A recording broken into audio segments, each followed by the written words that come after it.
Perkenalkan, kami dari proyek kelompok 13 dengan judul membangun desain tongkat mengukur volume fluida dalam tangki.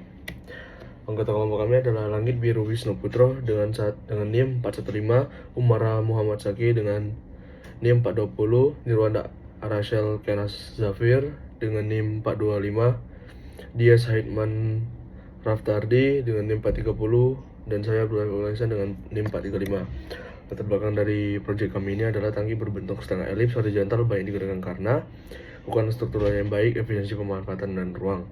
Namun bentuknya yang tidak sederhana menyebabkan hubungan tinggi fluida dan volume menjadi tidak linear. Tidak dapat dihitung hanya dengan rumus geometri dasar. Solusi yaitu dibutuhkan penegakan matematis dengan menggunakan integral tentu, yaitu kalkulus 1. Tujuan akademik itu memahami penerapan kalkulus dalam masalah teknik nyata, melatih integrasi konsep geometri dan kalkulus. Dan terakhir, kita aplikasi praktis hasil perhitungan digunakan untuk merancang tongkat pengukur volume di lapangan. Rumus masalah kami ada 4, itu bagaimana mempresentasikan penampang tangki sebagai elips dalam model matematika. Yang kedua, bagaimana menentukan lebar penampang fluida pada kedalaman tertutup dalam elips. Yang ketiga, bagaimana menghitung luas bagian elips yang terisi fluida menggunakan integral. Dan yang keempat, bagaimana menghubungkan kedalaman fluida, yaitu panjang tongkat basah dengan volume dalam tangki. Kronologi masalah yaitu parameter tangki, ada penampang setengah elips, sumbu mayor A sama dengan 4, MA yaitu 4 meter, sumbu minor B sama dengan 2, MB itu 2 meter, panjang tangki L yang 9, ML 9 meter. Asumsi perhitungan volume itu luas penampang dikali panjang tangki. Yang kedua itu tidak memperhitungkan faktor fiksi lain, yaitu tekanan dan ketidakrataan. Yang ketiga menggunakan konsep integral dasar. Dan yang keempat, fluida homogen tangki ideal tanpa kebocoran. Tujuannya itu melatih penerapan integral tentu dalam perhitungan volume dengan bang ruang, menentukan fungsi volume fluida sebagai fungsi tinggi fluida pada tangki setengah elips. Dan yang selanjutnya menghubungkan tinggi fluida dengan volume fluida. Selanjutnya menghubungkan tinggi fluida dengan panjang tongkat yang tercelup. Selanjutnya membuat desain tongkat pengukur volume berdasarkan perhitungan. Dan yang keenam menunjukkan aplikasi nyata kalkulus dalam perancangan alat ukur di bidang teknik. Untuk bab 2 akan dimulai dari persamaan elips hingga konsep luas segmen elips yang sering digunakan dalam aplikasi teknik dan sains. 2.1 Persamaan elips. Elips merupakan salah satu bentuk kurva geometri yang termasuk dalam irisan kerucut atau conic section. Secara matematis, elips didefinisikan sebagai himpunan titik-titik pada bidang yang memiliki jumlah jarak kedua titik fokus yang selalu konstan. Elips memiliki bentuk kurva tertutup yang simetris dengan dua sumbu utama, yaitu sumbu mayor sebagai diameter terpanjang dan sumbu minor sebagai diameter terpendek.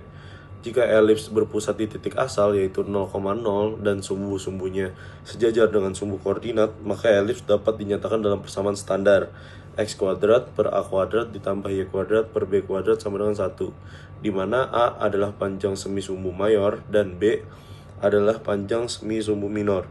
Nilai a dan b sangat menentukan bentuk elips. Apakah elips tampak lebih memanjang atau lebih melebar dibandingkan lingkaran. Karena itu, persamaan elips banyak digunakan dalam kajian geometri, mekanika, hingga desain teknik. Selanjutnya ada luas segmen elips. Selanjutnya kita membahas segmen elips. Segmen elips adalah bagian dari elips yang dibatasi oleh sebuah garis horizontal pada ketinggian tertentu. Dalam aplikasi teknik dan sains, konsep ini sering digunakan misalnya untuk menghitung luas penampang fluida dalam tangki berbentuk elips. Misalkan sebuah elips berpusat di titik asal dengan persamaan x kuadrat per a kuadrat ditambah y kuadrat per b kuadrat sama dengan 1, di mana a menyatakan semi sumbu mayor pada arah horizontal dan b menyatakan semi sumbu minor pada arah vertikal. Untuk suatu ketinggian tertentu y, nilai x dapat diperoleh dengan menyusun kembali persamaan elips sehingga menjadi fungsi dari y. Karena elips bersifat simetris terhadap sumbu vertikal, maka lebar elips pada ketinggian y adalah 2 kali nilai x. Dengan demikian, lebar elips sebagai fungsi dari y dapat ditentukan, dan dari lebar inilah luas segmen elips dapat dihitung menggunakan metode integral. Kesimpulannya, elips tidak hanya merupakan konsep geometri abstrak, tetapi juga memiliki peran penting dalam berbagai aplikasi nyata, terutama dalam bidang teknik dan sains. Oke, sekarang di bab 3, perhitungan dan hasil. Sebelumnya ini adalah data yang kami punya, yaitu data tentang bentuk penampangnya, yaitu setengah elips, sumbu mayor elips, yaitu A, adalah 4 meter, sumbu minor elips, yaitu B, adalah 2 meter, panjang tangki L adalah 9 meter, dan kondisi tangki dianggap terisi fluida secara merata.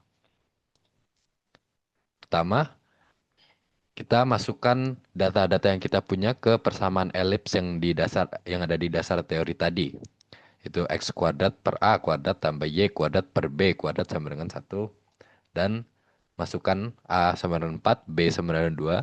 Kita dapatkan X kuadrat per 16 tambah Y kuadrat per 4 sama dengan 1. Lalu kita akan mencari nilai X dengan cara memindahkan semua variabel ke sebelah kanan dan mengakarkan sebelah kanan. Kita akan mendapatkan 4 akar 1 kurang Y kuadrat per 4. Lalu X ini kita akan pakai untuk menghitung luas penampang. Ini. Dan keterangan ini ada 0 sampai H, di mana H adalah ketinggian volume fluida. Kita akan menggunakan integral untuk menghitung luasnya. Masukkan X untuk mendapatkan hasil 8 integral akar 1 kurang Y kuadrat per 4. Lalu dengan hasil yang kita dapat tadi, yaitu luasnya, kita akan kalikan dengan panjang untuk mendapatkan volumenya. Tinggal masukin data panjang yang kita punya 9 meter, dan hasil dari yang tadi kita kalikan untuk mendapatkan hasil ini. Terus kita harus hubungkan tongkat dengan tinggi fluida. Apa hubungannya? Dengan ini kita bisa melihat bahwa tongkat tersebut membentuk bentukan seperti segitiga. Dengan segitiga tersebut kita bisa menggunakan Pitagoras dan Soh Cah Toa seperti itu. Sin, cos, dan tan. Dan berdasarkan gambar ini, kita bisa melihat bahwa kita punya opposite dan adjacent-nya, dan kita tidak tahu hypotenuse, tapi kita ingin mencari sudutnya. Cara mencari sudutnya adalah menggunakan rumus ini. Lalu kita mendapatkan 33,69 derajat. Masih dengan hubungan tinggi fluida dengan tongkat sekarang. Berdasarkan gambar yang ada di sini, kita bisa membuat hubungan tinggi fluida dengan tongkatnya. Dengan rumus ini. Dengan A ada tinggi kecelupan tongkat, dan H adalah ininya. Lalu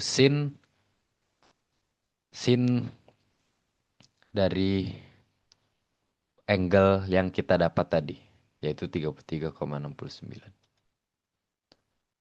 Nah, karena kita sudah mendapatkan data volume yang tadi, kita bisa mencari H dengan memasukkan volumenya, lalu kita hitung satu-satu, dan mendapatkan nilai H ini. Ada saat volume 10, H-nya 0,139, saat V20, 0,29, dan seterusnya. Lalu, dengan nilai H yang kita dapat dari rumus tadi, kita masukkan kembali ke hubungan tongkat yang kita dapat tadi. Ini adalah rumusnya yang tadi, A sama dengan H sin theta dengan theta 33,69 seperti yang kita dapat tadi. Lalu kita masukkan H-nya satu-satu, dan ini adalah hasil yang kita dapat. Ketika H 0,139 meter, A-nya 0,25 meter. Bab keempat kesimpulan, hubungan tinggi dan volume fluida dalam tangki setengah elips tidak linear, sehingga memerlukan integral tentu untuk perhitungan akurat. Hal ini menyebabkan skala tongkat pengukur tidak seragam. Proyek ini membuktikan kalkulus dapat diaplikasikan secara efektif dalam penyelesaian masalah nyata. Kami dari kelompok 13 Mohon undur diri, mohon maaf bila ada salah kata. Terima kasih.